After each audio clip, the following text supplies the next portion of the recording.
ابھی آپ کو اپڈیٹ کرتے ہیں اسلام آباد ہائی کورٹ سے عمران خان کی ویڈیو لنک کے ذریعے پیشی کی درخواست پر فیصلہ محفوظ کر لیا گیا ہے۔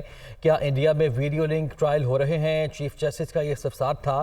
یہ بھی استفسار کیا گیا کہ کیا یو کے یو ایس اے میں کوئی فیصلہ ویڈیو لنک پر آیا؟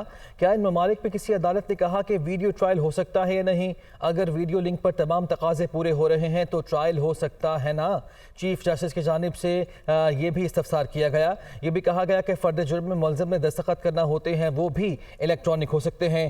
چیف جسٹس کی جانب سے یہ ریمارکس دیے گئے کہ ویڈیو لنک کی درخواست منظور ہونے کا فائدہ صرف عمران خان کو نہیں ہوگا، اس فیصلے کا فائدہ سب کو ہوگا۔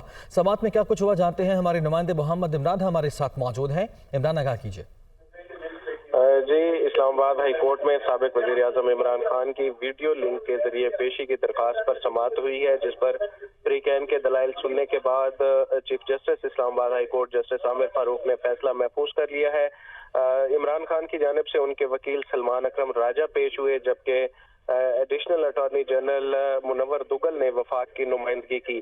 دوران دلائل سلمان اکرم راجہ کی جانب سے یہ دلائل دیے گئے کہ وہ میشا شفیق کیس پر ریلائی کرنا چاہتے ہیں، تو چیف جسٹس عامر فاروق کی جانب سے استفسار کیا گیا کہ کیا شواہد ریکارڈ ہونے کے دوران بھی اس کیس کا اطلاق ٹھیک ہوگا؟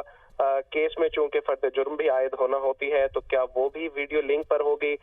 سلمان اکرم راجہ کی جانب سے یہ کہا گیا کہ عمران خان کی گزشتہ دو پیشیوں پر سیکیورٹی مسائل پیدا ہوئے، وہ مسائل کن وجہ سے پیدا ہوئے ابھی تک یہ بات طے نہیں ہو سکی۔ منور دگل کی جانب سے دلائل دیے گئے کہ دیکھنا ہوگا کہ کیا کرمنل کیس میں کوئی رول ویڈیو لنک کی اجازت دیتا ہے، اور کرمنل ٹرائل میں تو فیصلہ سننے بھی ملزم کی موجودگی لازمی ہوتی ہے۔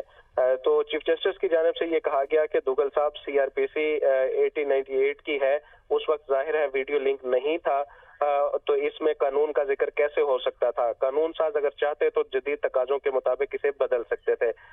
اب عدالت نے فریقین سے جو عدالتی فیصلے ہیں ان کے حوالے مانگ لیے ہیں اور اس درخواست پر فیصلہ محفوظ کر لیا ہے۔ شکریہ عمران آپ کا۔